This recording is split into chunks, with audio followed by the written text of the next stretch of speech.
So in our previous video, Benjamin Shaffer was here with me talking about the early history of the church and the papyrus and the translation and how Joseph Smith had to pause for like 7 years.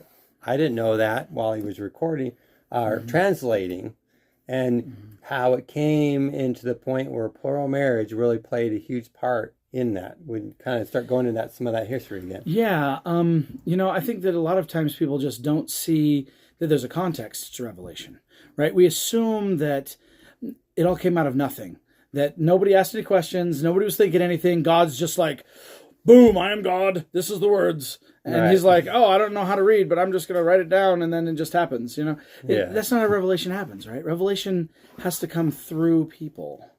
And prophets are people too, and so you have to be in that right mind space. So yeah, the thing that was interesting to me was Abraham, the relationship of Abraham with Sarah and Hagar is kind of one of the foundational stories about plural marriage, right? And how could Joseph Smith translate the book of Abraham? How could he be that conduit for revelation if he doesn't understand what Abraham's going through, right?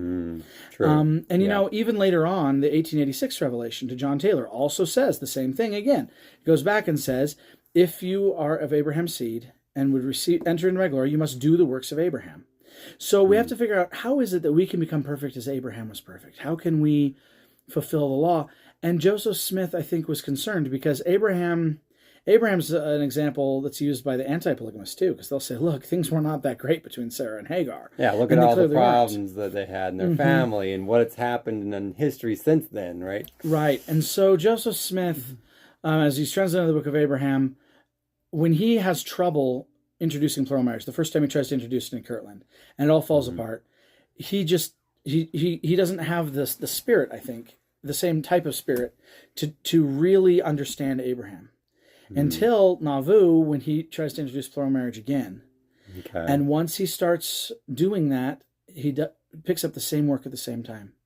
The thing I think is interesting, too, is that he translates after chapter 2, verse 17. Chapter 2, verse 18 is where he starts in Nauvoo. And then that's a story about how Abraham lied to Pharaoh about Sarah in order to protect his life. Well, Joseph Smith, this is only a couple of years before the martyrdom now, 2 or 3 years before the martyrdom.